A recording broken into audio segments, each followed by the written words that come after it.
Hi there.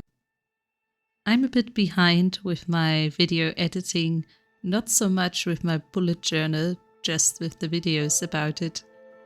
Although in this case I was late with the cover as well and finished it in early February. I had completed all of my weekly spreads before so that I was able to use them. I was just a bit late with the cover. And then our baby got sick, and then I got sick, and I spent most of February indoors, but unable to work on this video. At any rate, this is February's cover for my Japanese-themed bullet journal. And what you can see here is the Golden Pavilion in Kyoto. The Golden Pavilion is a Zen Buddhist temple and a World Heritage Site. The original temple is believed to have been constructed in 1399, but it burned down in an arson attack.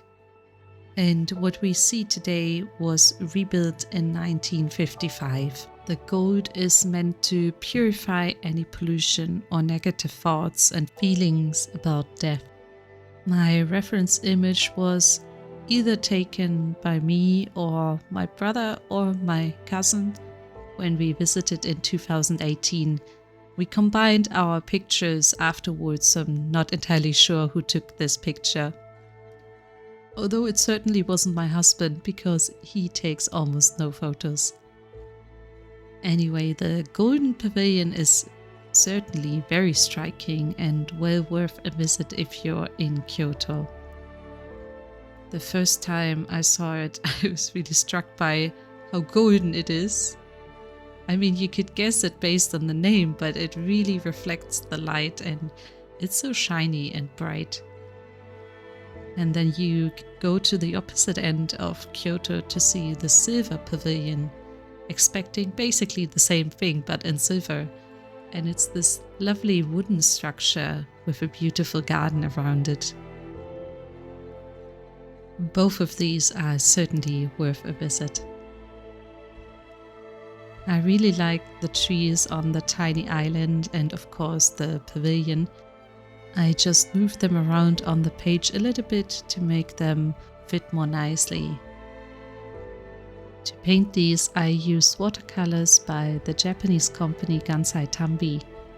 I have a set called Art Nouveau set and I thought the color selection would work quite well for this. Also, these paints are very opaque and I wasn't actually sure in which order I wanted to paint these, going from background to foreground or foreground to background, and I figured working with more opaque paints would help me if I wanted to paint over something later.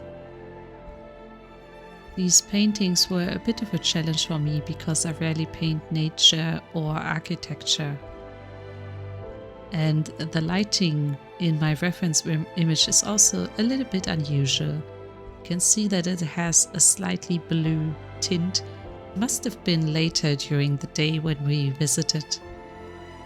I do think I could have done a better job with the perspective of the Golden Pavilion. It's a little bit wonky. I also didn't look at more reference images and there were sections where I wasn't really sure what was going on and I really should have referred to a different reference image for that. But I like the trees and the little island all the more for it. And I think I was actually able to capture the slightly blue light relatively well in these paintings. At the end I went in and added the name of the month, and you can tell I was a bit over this painting at this point because I really didn't bother to center my text in the page. I tried fixing it a little bit by adding 2026 to kind of draw your eye a bit to the right side of the page again, but it's still very obviously not centered. And here's a quick look at my other pages. This is my monthly spread. This actually would have fit perfectly to my cover for January, but I didn't have this idea back then. Back in January, I did all vertical layouts for my weekly spreads, and here I decided to go with all horizontal layouts instead. You can see a bit of ghosting from my stamp here.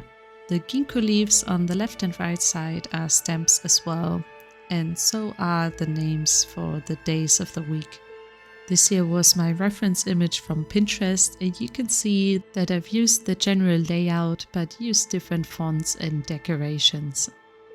On the next page we have colorful watercolor dots, but again with my own adjustments when it comes to the font, the color selection, and I'm using 7 days plus a to-do section.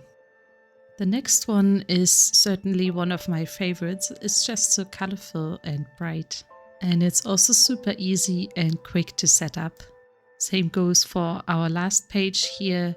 Just really simple and quick to do, but very pretty. And this is February. I hope you liked this one. In hindsight, I wish I'd outlined the pavilion. I think that might have looked a bit neater, but it's still a pretty nice cover. I'm never ever doing both pages again though, because this took ages and the paper warped a lot. Thank you for watching and see you next time. Bye.